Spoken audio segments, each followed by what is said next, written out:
Hi guys, ఇవాళ video ఏంటంటే మొన్న బందర్ వెళ్ళినప్పుడు మేమైతే పెద్ద పెద్ద రొయ్యలు అయితే తీసుకొచ్చామండి.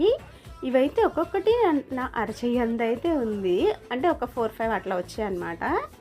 వీటి కర్రీ కోసం ముందుగా నేను చాలా ఈజీగా చూపిస్తానండి.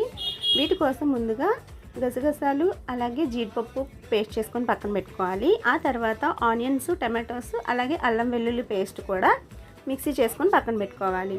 మనం ఆల్రెడీ రొయ్యల్ని బాయిల్ చేసుకుంటాం కదా, అట్లా చేసుకొని పక్కన పెట్టుకున్న తర్వాత ఒక ప్యాన్ తీసుకొని ఆయిల్ వేసుకొని అందులో ఈ ఆనియన్ టమాటో పేస్ట్ వేసుకొని ఫ్రై అయిన తర్వాత రొయ్యలు వేసుకొని పసుపు, కారం, ఉప్పు వేసుకొని మగ్గిన తర్వాత వాటర్ పోసుకొని లాస్ట్లో దించేటప్పుడు ఈ గసగసాల పేస్ట్ అలాగే కసూరి మేతి వేసుకోవాలండి. వాటర్ అయితే నేను కొంచెం ఎక్కువే పోసుకున్నాను.